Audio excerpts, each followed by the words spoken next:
सुशांत सिंह राजपूत के पिता के रिया चक्रवर्ती पर आरोप लगाने के बाद बिहार पुलिस मुंबई में सुशांत के खाते से हुए लेन देन पर जांच करेगी। सुशांत केस में रिया चक्रवर्ती पर आरोप लगने के बाद वो अग्रिम जमानत की याचिका लगा सकती हैं।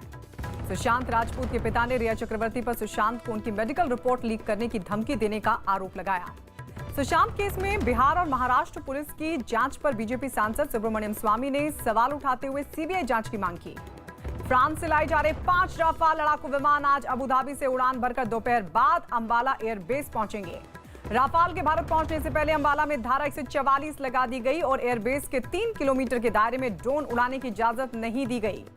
जम्मू कश्मीर के अनंतनाग में रहने वाले विंग कमांडर हिलाल अहमद भारत में राफाल को उड़ाने वाले पहले पायलट होंगे।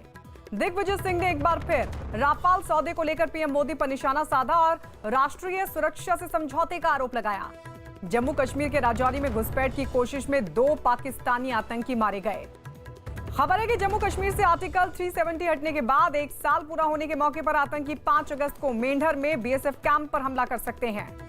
मुंबई में सूडान का एक नागरिक कोरोना रिपोर्ट पॉजिटिव आने के बाद होटल से भाग गया, जिस पर केस दर्ज कर पुलिस उसकी तलाश कर रही है। एक रिपोर्ट के मुताबिक पिछले हफ्ते की तुलना में इस हफ्ते देश में कोरोना के मरीजों की संख्या 20% बढ़ गई। मुख्यमंत्री अशोक गहलोत के भाई अग्रसेन गहलोत को खाद खरीद घोटाले में पूछताछ के लिए ईडी ने दिल्ली बुलाया और पेश होने के लिए 24 घंटों का वक्त दिया। कोरोना संकट के बीच की गई एक रिसर्च के मुताबिक लॉकडाउन की वजह से भारत में 43% लोग डिप्रेशन के शिकार हो गए। पीएम मोदी आज कैबिनेट की बैठक में फैसला लेंगे जिसमें कई शिक्षा नीति पर चर्चा के बाद मुहर लग सकती है। पीएम मोदी आज शाम 4 बजे सरकारी बैंकों के प्रमुखों से आर्थिक हालात पर चर्चा करेंगे। अलगाववादी नेता सैयद अली शाह गिलानी को निशाने पाकिस्तान से सम्मानित किया जाएगा, जो पाकिस्तान का सबसे बड़ा नागरिक सम्मान है।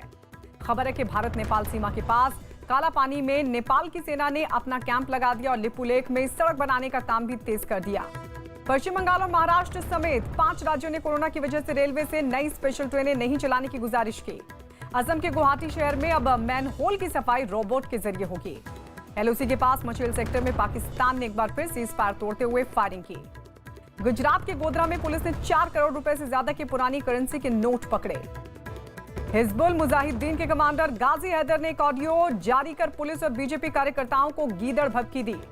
कानपुर में विकास दुबे के भाई और पत्नी समेत 16 लोगों पर राशन बांटने में धांधली के आरोप में केस दर्ज। दिल्ली के पास गुरुग्राम में पुलिस ने एक अंतर्राष्ट्रीय ड्रग रैकेट का पर्दाफाश किया। दिल्ली में कोरोना मरीजों के लिए अस्पतालों से जोड़े गए होटल को अलग करने पर सीएम अरविंद केजरीवाल अधिकारियों के साथ मीटिंग करेंगे। लॉकडाउन के दौरान अपनी नौकरी गंवाने वाले लखनऊ के 2 इंजीनियर्स ने कबाड़ का काम करने वाली कंपनी शुरू कर दी। मौसम विभाग ने उत्तर प्रदेश और पश्चिम बंगाल समेत कुल 8 राज्यों में अगले 48 घंटों में आंधी के साथ भारी बारिश की चेतावनी जारी की। पुणे में कोरोना से पीड़ित 100 साल की एक बुजुर्ग महिला को ठीक होने के बाद अस्पताल से घर भेज दिया गया। सूत्रों के मुताबिक बिहार पुलिस सुशांत सिंह राजपूत के फ्लैट पर जांच करने के बाद रिया के घर जा सकती है। सुशांत सिंह मामले में एफआईआर दर्ज होने के बाद रिया चक्रवर्ती की वकील उनके घर पहुंची। दिल्ली हिंसा मामले में आरोपी ताहिर हुसैन की पुलिस के खिलाफ दाखिल याचिका खारिज कर दी गई। महाराष्ट्र विधानसभा का मानसून सत्र कोरोना की वजह से 7 सितंबर तक टाल दिया गया। हालांकि पहले ये 3 अगस्त से शुरू होना था। दिल्ली के मंगोलपुरी में एक मकान का हिस्सा गिर गया। हालांकि राहत की बात यह रही कि अंदर फंसे लोगों को सुरक्षित बाहर निकाल लिया गया। वंदे भारत मिशन के तहत 180 भारतीय मस्कल से जयपुर पहुंचे। बेंगलुरु के गांधीनगर इलाके में एक इमारत अचानक से ढह गई। बिहार के आरा में रिमांड होम के अधीक्षक पर एक लड़की ने शारीरिक शोषण के आरोप लगाए, जिसके बाद आरोपी पर केस दर्ज कर उसे गिरफ्तार कर लिया गया। यूपी के संभल में पुलिस ने मुठभेड़ के बाद एक गैंगस्टर को अवैध हथियारों समेत किया गिरफ्तार। एमपी के छतरपुर में कोरोना के एक मरीज ने कोविड सेंटर में आत्महत्या कर ली। असम विधानसभा के उपाध्यक्ष अमीनुल हक लश्कर कोरोना पॉजिटिव हो गए, जिसके बाद राज्य में कोरोना पॉजिटिव बीजेपी के नेताओं की संख्या 6 हो गई। प्रियंका गांधी ने यूपी सरकार से 9 अगस्त को बीएड की परीक्षा करवाने के फैसले पर फिर विचार करने की अपील की। मौसम विभाग ने अगले 24 घंटों में उत्तर प्रदेश के 17 जिलों में भारी बारिश की चेतावनी जारी की। यूपी के बाराबंकी में 120 किलो कछुए के मांस के साथ पुलिस ने 6 आरोपियों को गिरफ्तार कर लिया। दिल्ली के पास नोएडा में अपहरण के सिर्फ 1 घंटे के बाद पुलिस ने एक बच्चे को ढूंढ निकाला, लेकिन आरोपी भागने में कामयाब रहा। विकास दुबे के एनकाउंटर की जांच के लिए बनी कमेटी से पूर्व डीजीपी केएल गुप्ता को हटाने की याचिका सुप्रीम कोर्ट ने खारिज कर दी। उत्तर प्रदेश के कानपुर में अपहरण के बाद मारे गए एक आदमी के शव को पुलिस ने बरामद कर लिया। यूपी के मुरादाबाद में कोरोना संकट के बीच बकरीद से पहले बकरों की ऑनलाइन बिक्री शुरू हुई। बाढ़ से जूझ रहे बिहार में मौसम विभाग ने अगले 48 घंटों में भारी बारिश की चेतावनी जारी की। चंडीगढ़ के जिला शिक्षा अधिकारी ने स्कूल खोलने के लिए लोगों से राय मांगी। कानपुर में कोविड अस्पताल से भागे कैदी को पुलिस वालों ने गिरफ्तार कर लिया। मध्य प्रदेश के सीहोर में व्हाट्सएप ग्रुप से हटाने पर एक आदमी ने ग्रुप एडमिन को मानहानि का नोटिस भेजा। छत्तीसगढ़ सरकार ने कोरोना से बचने के लिए मंत्रालय और विभागों के ऑफिस 6 अगस्त तक बंद कर दिए। बिहार में कोरोना के बढ़ते मामलों को देखते हुए बिहार सरकार ने 15 अगस्त को होने वाले समारोह को छोटा करने का फैसला किया। हिमाचल प्रदेश में बीजेपी ने 30 जुलाई को कैबिनेट की बैठक बुलाई, जबकि इस बीच मंत्रिमंडल विस्तार की खबर है। उत्तराखंड के चमोली में भारी बारिश और जमीन खिसकने की वजह से बद्रीनाथ हाईवे बंद हो गया। पंजाब में सरकारी स्कूलों की 10वीं और 12वीं की छात्राओं को ऑनलाइन पढ़ाई के लिए अमरिंदर सरकार 50,000 स्मार्टफोन बांटेगी। पश्चिम बंगाल सरकार ने 2 और 9 अगस्त को लॉकडाउन लगाने के फैसले को वापस ले लिया। महाराष्ट्र के पालघर में एक बार फिर भूकंप के झटके महसूस किए गए, जिसकी तीव्रता 2.8 बताई गई। हिमाचल प्रदेश के सीएम जयराम ठाकुर और उनके परिवार की कोरोना रिपोर्ट दूसरी बार भी नेगेटिव आई। हिमाचल प्रदेश के मनाली में कोरोना की वजह से अब शादी समारोह पुलिस की निगरानी में होगा। गोवा बोर्ड के 10वीं के नतीजे घोषित कर दिए गए, जिसमें करीब 93% छात्र पास हुए। एमएनएस प्रमुख राज ठाकरे ने बढ़े बिजली के बिलों पर सीएम उद्धव ठाकरे को चिट्ठी लिखी और इस मामले में ध्यान देने की अपील की। हिमाचल प्रदेश के सीएम जयराम ठाकुर ने चिंतपूर्णी मंदिर के ऑनलाइन प्रसाद की शुरुआत की। महाराष्ट्र के पालघर में देर रात भूकंप के हल्के झटके महसूस किए गए। बीजेपी अध्यक्ष जेपी नड्डा ने झारखंड में पार्टी के 8 जिला दफ्तरों की ऑनलाइन शुरुआत की। अहमदाबाद में कोरोना संकट के बावजूद छात्रों को स्कूल बुलाया गया, जिस पर निगम ने प्रिंसिपल को निलंबित कर दिया। पश्चिम बंगाल के सिलीगुड़ी में तेज बारिश के बाद एक पुल का हिस्सा गिर गया, जिसकी चपेट में आने से 2 लोगों की मौत हो गई। गुजरात की वडोदरा सेंट्रल जेल में 2 दिनों के भीतर 60 कैदी कोरोना पॉजिटिव पाए गए।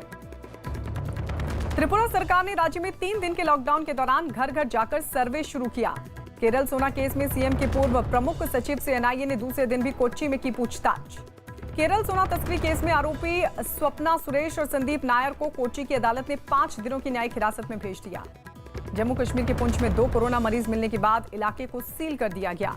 झारखंड की राजधानी रांची में सीएम हेमंत सोरेन ने प्लाज्मा दान केंद्र का उद्घाटन किया। कर्नाटक में कोरोना संकट के बीच 10वीं क्लास तक के सिलेबस को 30% तक कम करने का फैसला हुआ। कर्नाटक में सिलेबस से टीपू सुल्तान को हटाने का कांग्रेस ने किया विरोध। उत्तराखंड के एम्स ऋषिकेश में हेलीकॉप्टर मेडिकल एम्बुलेंस का सफल ट्रायल हुआ, जिसके बाद अब दूर दराज के मरीज आसानी से वहां पहुंच सकेंगे। इजराइल में प्रधानमंत्री नेतन्याहू को सत्ता से हटाने के लिए तेल अवीव में हजारों लोगों ने विरोध प्रदर्शन किया। हाइड्रोक्सी क्लोरोक्विन दवा की तारीफ करने पर ट्विटर ने अमेरिका के राष्ट्रपति डोनाल्ड ट्रंप के बेटे को 12 घंटों के लिए ब्लॉक कर दिया। नेपाल के पीएम ने फिर अपनी पार्टी की बैठक टाल दी, जिसके बाद पुष्प कमल दहल प्रचंड ने अपने गुट के साथ पीएम आवास पर घुसकर एक बैठक की। इजराइल ने लेबनान में हिजबुल्लाह के ठिकानों पर हमले किए। हांगकांग में कोरोना की वजह से 2 से ज्यादा लोगों के बाहर इकट्ठा होने पर रोक लगा दी गई। अमेरिका में बनाई गई कोरोना वैक्सीन के आखिरी चरण का ट्रायल शुरू हो गया। इराक की राजधानी बगदाद में सरकार विरोधी प्रदर्शन के दौरान झड़प हुई, जिसमें 2 लोगों की जान चली गई। इटली के शिक्षा मंत्री ने सितंबर से फिर से स्कूल खोलने का ऐलान किया। पाकिस्तान के कब्जे वाले गिलगित में पुलिस और लड़ाकों के बीच हुई मुठभेड़ में 5 पुलिसकर्मियों की मौत हो गई, जबकि 5 घायल हो गए। कनाडा की सरकार ने कोरोना मरीजों को रेमडेसिविर दवा देने की मंजूरी दे दी। मॉरिशस के सुप्रीम कोर्ट की नई इमारत का उद्घाटन प्रधानमंत्री मोदी वीडियो कॉन्फ्रेंसिंग के जरिए करेंगे। अमेरिका के ह्यूस्टन में एक छोटा हवाई जहाज रिहायशी इलाके में गिर गया।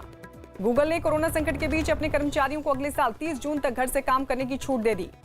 पहली तिमाही में यस बैंक का मुनाफा 60% घटकर करीब 45 करोड़ रुपए रह गया।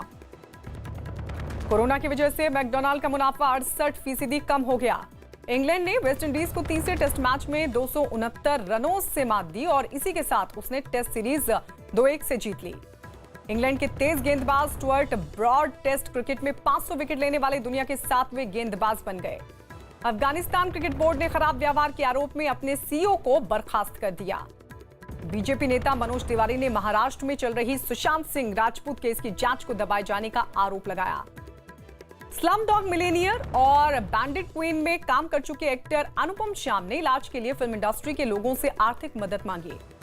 एक्टर अनुपम श्याम की मदद के लिए मनोज वाजपेयी आगे आए। सुशांत केस में नवाजुद्दीन सिद्दीकी के भाई और डायरेक्टर शमास सिद्दीकी ने रिया चक्रवर्ती पर सवाल उठाए। ऐश्वर्या राय बच्चन ने लोगों की शुभकामनाओं और प्रार्थनाओं के लिए शुक्रिया अदा किया। असम के बाद प्रियंका चोपड़ा ने बिहार के बाढ़ पीड़ितों की मदद के लिए दान दिया।